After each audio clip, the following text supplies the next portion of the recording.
Welcome into an emergency episode of Jets Nation Radio. I'm Angus, joined by Ray and Sam. Before we get to you guys and the great news of the Winnipeg Jets clinching a playoff spot, be sure to check out Betway to check out the latest Jets game day odds and bet on the NHL. Sam and Ray, how are we feeling tonight?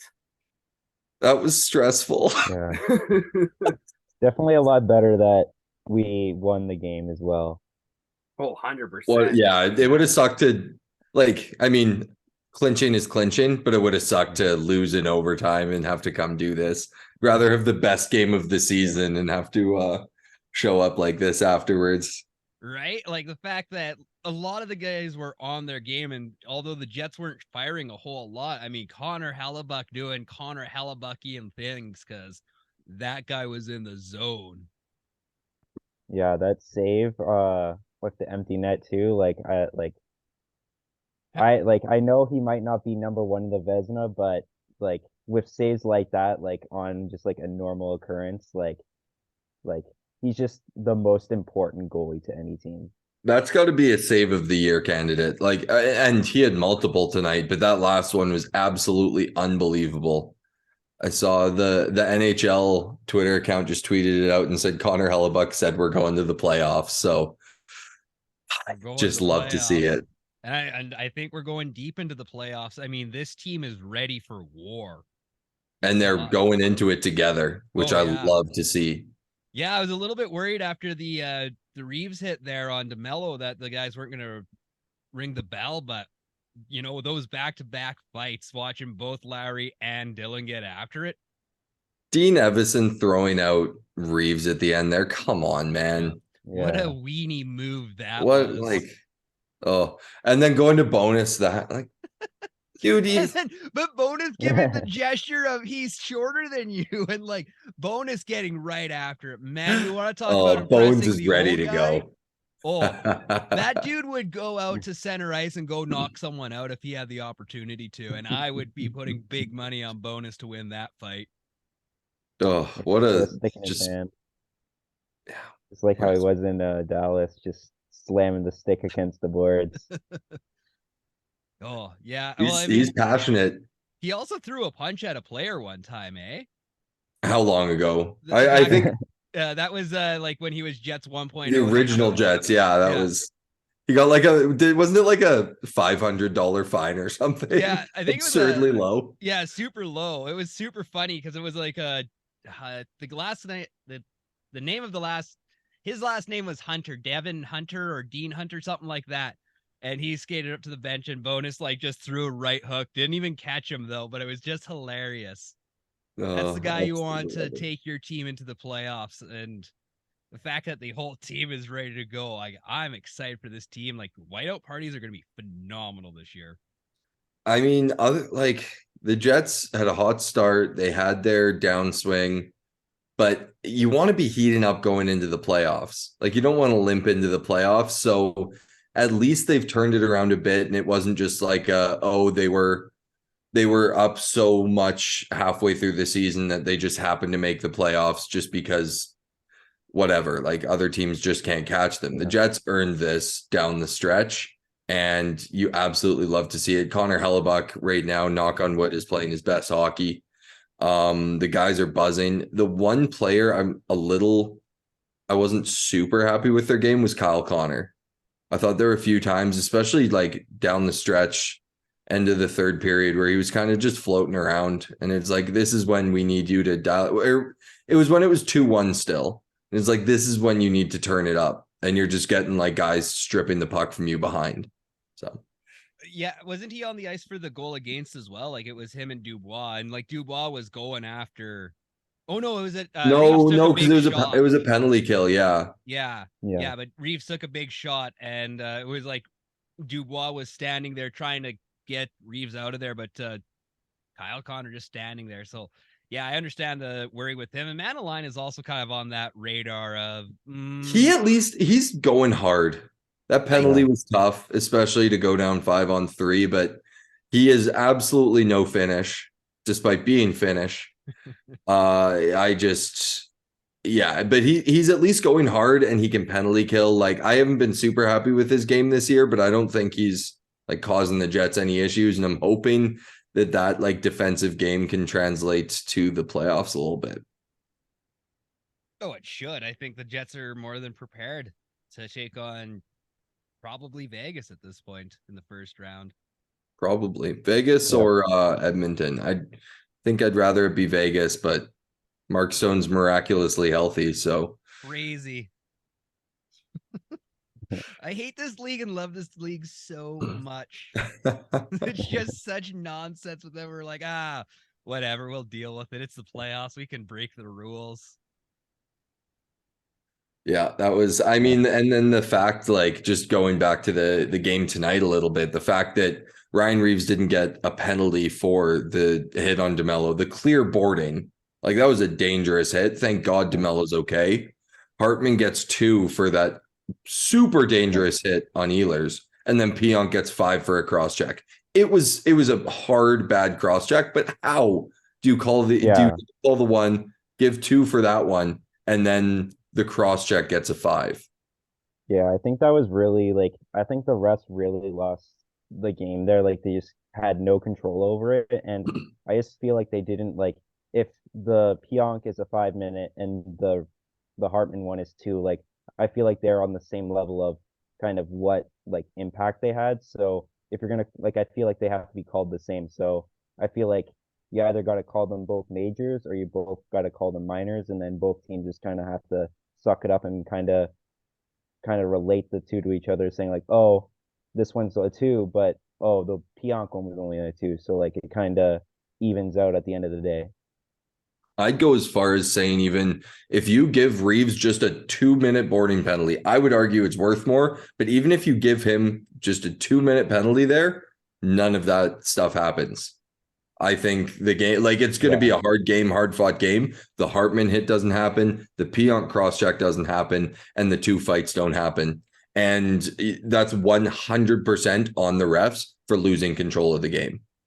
Yeah, I think that's like it was just a combination of just calls that weren't being called, and just there'd just be like late hits and just like a lot of slashing and kind of penalties that weren't being called. So when the teams are getting away with more stuff, it just ramps up what players kind of like feel like they can get away with or kind of do and not get called. So I feel like that's why like Reeves probably like would expect to probably do a boarding penalty like that and get a penalty for that. But just with how the game played out, it just there wasn't anything getting called, and just there wasn't any breaks to the action. So like you have Reeves going down and boarding DeMello, and it's just like there's no like pause, there's no just like okay, you go to the box, let's kind of like space out kind of these like calls, so like we don't lose the fact that it just keeps going on and keeps getting progressively worse, and then just culminates to this last 5 minutes of just kind of 2 fights. You got Foligno getting kicked out of the game because he said he was going to take on anyone else that wanted to go. So it's just like there, like you can't lose a game that bad by the refs. It's just you're gonna like if Ehlers or something like that gets hurt, or just someone just ultimately like you can't have it be on the refs when it's this important close to the playoffs. Can you imagine these two teams meeting in the conference final? Because like Maybe Jets are going through the Pacific for sure. So there'd be at least 3 dead bodies on the ice at the end of that series, especially if it got to game 7 and it was like going to overtime. There'd be someone dead. yeah, no one's making it through. Yeah, no. So like in reality, it's good both teams aren't playing each other because, at least then they have the potential to see each other in the third round, even though it's a pretty unlikely Minnesota's going to go that far because, I mean, let's remember, Yeah, we all Minnesota know the loves Jets to are gonna get to make the it that first far. round, and that's that. I like how you didn't go with the Jets not make it that far. No, man, Jets are I going all the believe in way. I believe in this team. We got Connor friggin' Hellebuck.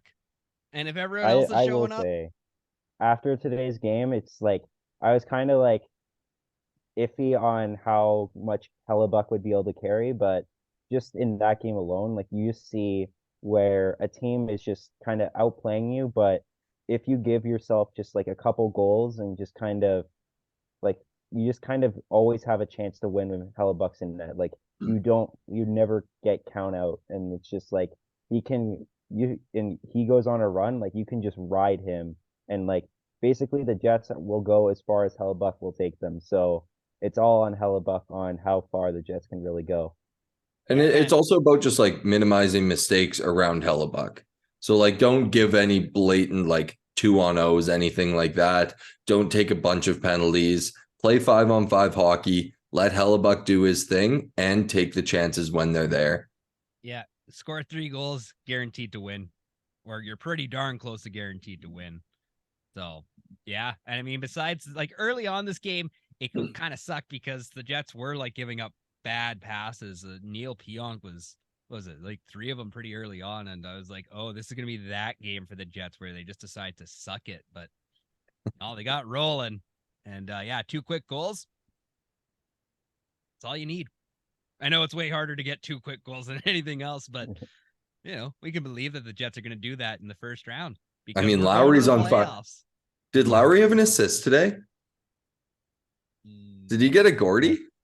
No, because he was the first goal, and then it was Baron Stenlund on the last. Yeah, on the Apps goal. Bummer. Too bad. He had 2/3 of a Gordy.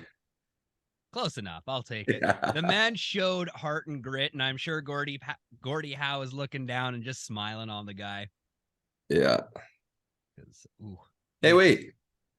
The Lowry jersey. Hey, look at that. I'm ready for playoffs. I'm ready for playoffs. Yeah. I'm ready for some whiteout. We're going to be, as in Jets Nation is going to be at the whiteout parties. So if you see me kicking around, I might interview you. So, you know, say hi. I also might be working for City at that point as well. So, I mean, if you see me, say hi. I just might be wearing one of 2 hats. And if there's any weekend games, look for this hat, because if I'm making it to a whiteout party, I'm breaking it out. Oh, buddy, you better bring that Lowry jersey down as well. Oh, of course. All right. So I asked this on Sunday, but I want to ask one more time. How many games do the Jets, or how far do you think the Jets go? I think round 2. I think round 2 is. I'm definitely more optimistic now that they can definitely. How many games in round 2 if you're just on your gut? I'd say, like, I want to say 6 games, but I feel like a team that we face, like if it's Edmonton, like I feel like it might be 5 games in round 2. Sam? I mean, the sky's the limit, man. I'm back on the ship. I'm ready. After watching Bones tonight, I'm ready for it. The boys are buzzing. They're fighting for each other. They are having a great time doing it by the looks of it. As long as Ehlers is okay. That one scared me. Morrissey took a couple dings tonight at the puck, looks like face or like neck area, and then got I couldn't tell really, like tripped up or kind of hit at the end there and went off slow. So as long as the boys are healthy, I think they could get through the Pacific.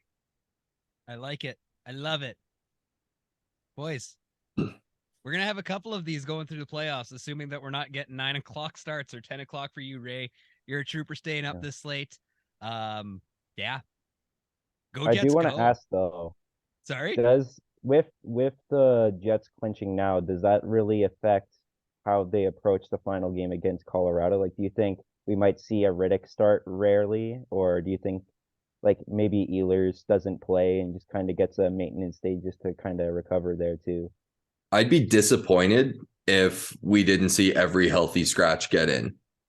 I want to see Gustafsson, Janssen Fialbi, Coleman, Copabianco, Stanley, like get these guys into a game. These guys have played a lot of hockey. Rest a guy like Wheeler, who's played a lot of hard hockey.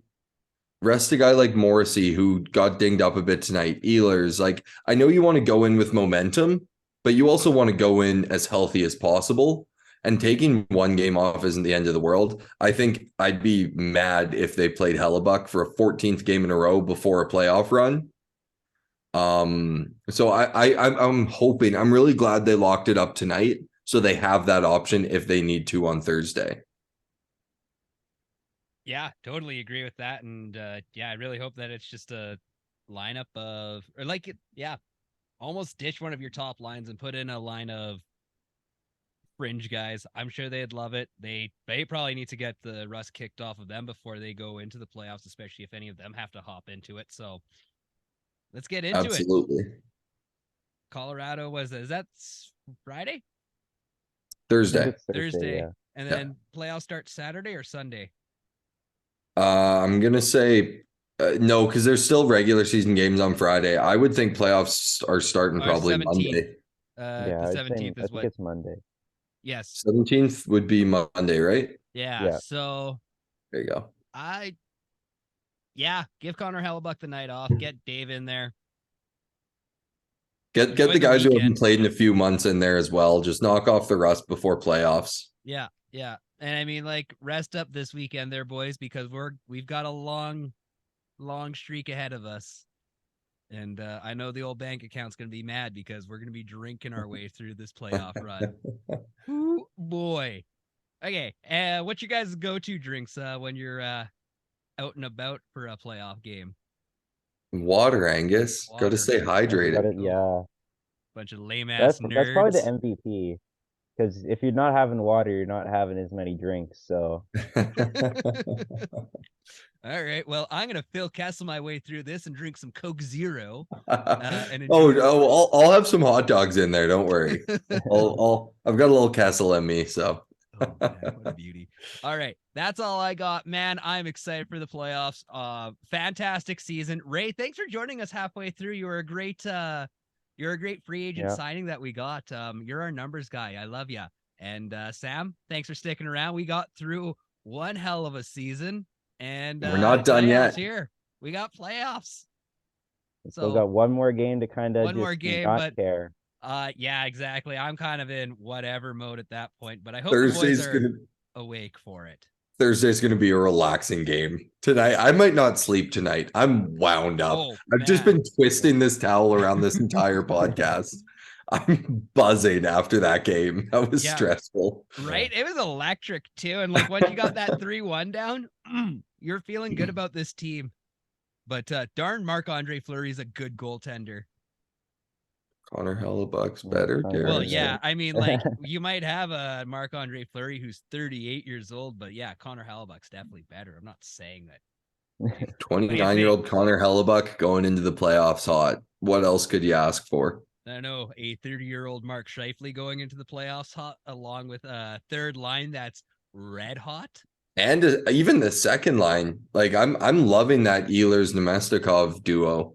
Yeah, they're pretty great. I mean, like even the fourth line, like Morgan Barron, who shouldn't be there, is playing like an all-star right now. He's a hell of a player. And I mean, it's a shame they didn't make the line changes a month earlier, but they didn't. And that's fine. And we're here. We're in the playoffs. 8th seed. I'm sensing some like 2012 LA Kings vibes potentially. So we'll see how this goes. Yeah, I'm just curious about what happens with Perfetti now, because that's like the number one question mark for me. Because like honestly, like I want him in the top 6, but like I wouldn't want him on the third line either. So it's just there's a lot of different opportunities for the lineups. So I feel like that's definitely something that we're gonna need to talk about. You have to figure Menelainen's the one that comes out. Yeah. I honestly think Perfetti's on your fourth line. You just kind of let him enjoy playing fourth line grinder hockey in the playoffs. I don't know. It'll be interesting to see what they do. I could see like Wheeler and Appleton both bumping down, but then you've got a pretty small second line in playoff hockey that might not necessarily work out. So it'll be really interesting to see. And I mean, we might not see Nemesnikov be a center all through playoffs. Like there's a real chance Mark Scheifele's back to being center at some point, but as of right now, the lines they have are working. Perfetti's not going to be ready for the first round, so let's keep them rolling. Yeah, that too. Let the good times roll, and hopefully we're talking about some revenge on the 2018 Vegas Golden Knights. We don't forget that. Nor do the hockey gods. They remember everything, and you have to pay for previous sins. So, all right, go Jets, go. Thank you, boys, so much, and we'll talk to you everyone on Sunday. You guys still down for Sunday? Yeah. Well, yeah, we'll see you Sunday. Let's talk to you boys Sunday. Peace, and go Jets, go.